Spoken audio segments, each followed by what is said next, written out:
प्रदेश कार्य समितिका सभापति श्री विष्णुदेव यादवजीलाई आग्रह गर्दछु।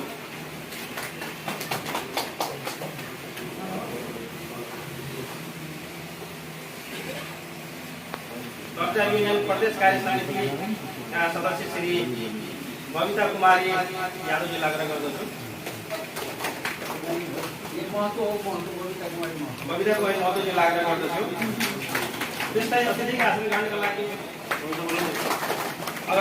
अतिथिका आसन ग्रहणका लागि कर्मचारी युनियन महोत्तरी जिल्लाका पूर्व अध्यक्ष श्री भरत यादवजीलाई आग्रह गर्दछु।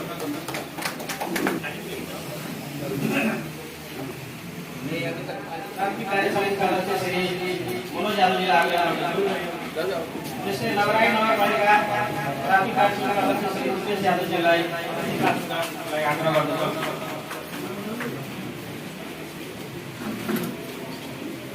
त्यस्तै मुक्तापुर सरनिया गाउँपालिका ट्राफिक कार्य समितिका अध्यक्ष श्री श्रवण यादवजीलाई आसन ग्रहणको लागि आग्रह गर्दछु। त्यस्तै धनौजी गाउँपालिका कर्मचारी युनियन ट्राफिक कार्य समितिका अध्यक्ष श्री गणेश पौडेलजीलाई आसन ग्रहणको लागि आग्रह गर्दछु।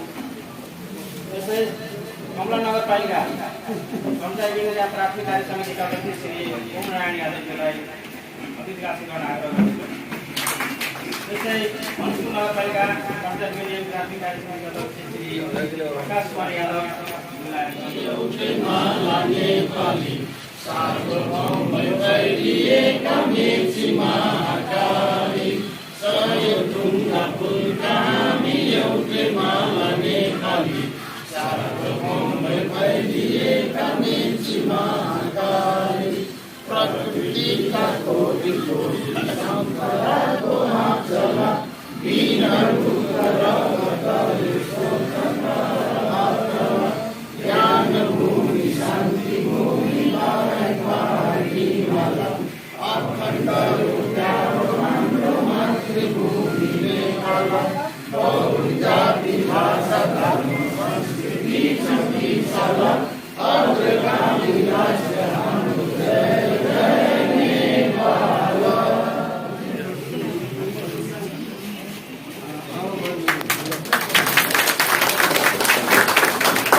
प्रमुख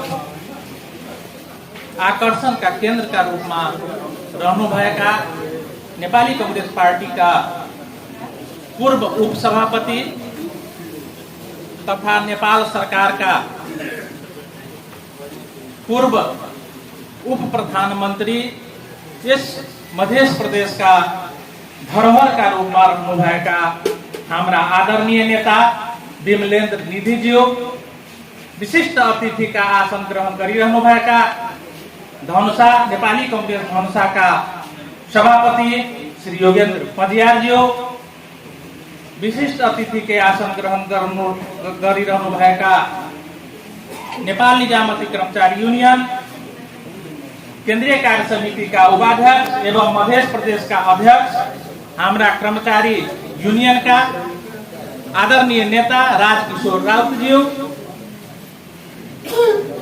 नेपाल निजामती कर्मचारी यूनियन केंद्रीय कार्य समिति का सचिव चिंतन आचार्यज्यू, जिला समन्वय समिति का प्रमुख एवं उप प्रमुखज्यू लगायत इस कार्यक्रम में उपस्थित रहनुभएका नेपाली कांग्रेस का संपूर्ण अग्रज नेतागणज्यू, विभिन्न संघ संस्थाबाट उपस्थित रहनुभएका अध्यक्ष एवं प्रतिनिधिज्यू लगायत इस कार्यक्रम में उपस्थित रहनुभएका निजामती कर्मचारी यूनियन का जिला कार्य समिति का सदस्य, यूनियन कर्मी साथी, पत्रकार बंधु, संपूर्ण में निजामती कर्मचारी यूनियन महोत्तरी का अध्यक्ष का रूप में र कार्य समिति को तर्फबाट यहाँहरूलाई जय नेपाल जय यूनियन नमन गर्न चाहन्छु र त्यसका साथै आजबाट समाप्त भए नयाँ वर्षमा हामी प्रवेश गरिरहेका छौं। सबभन्दा पहिले यहाँहरू सम्पूर्णलाई नव वर्ष 2082 सालको शुभकामना दिँदै यहाँहरूको जीवन सुखमय बितोस्, यहाँहरूको उन्नति प्रगति होस् भन्ने कामना राख्न चाहन्छु। र आज यस कार्यक्रममा मलाई निम्तो गरी 2 शब्द राख्ने मौका दिनुभएकोमा म धनुषा जिल्ला कार्य समितिका अध्यक्षज्यू लगायत सम्पूर्ण कार्य समितिलाई हृदयदेखि धन्यवाद दिन चाहन्छु। साथीहरू, मैले आज धेरै बोलिरहनु पर्ने छैन। हाम्रा प्रमुख अग्रज नेताहरू अहिले बोल्न बाँकी नै रहनु भएको छ। हामी निजामती कर्मचारीहरू राज्यबाट प्रवाह हुने सेवा प्रदायकका रूपमा हामी प्रमुख स्थानमा रहेका हुन्छौँ। हामीले प्रदान गर्ने सेवाबाट राज्यको पहिचान हुन्छ। हामी युनियन कर्मी साथीहरू अलिक फरक किसिमले सेवा प्रदान गरिदियौँ, मुस्कान सहितको सेवा प्रदान गर्यौँ भने हाम्रा नेपालीका हाम्रा माओ पार्टीको रूपमा रहेका नेपाली कांग्रेस पार्टीको पनि पहिचानमा हामी केही टेवा पुर्याउन सक्छौँ।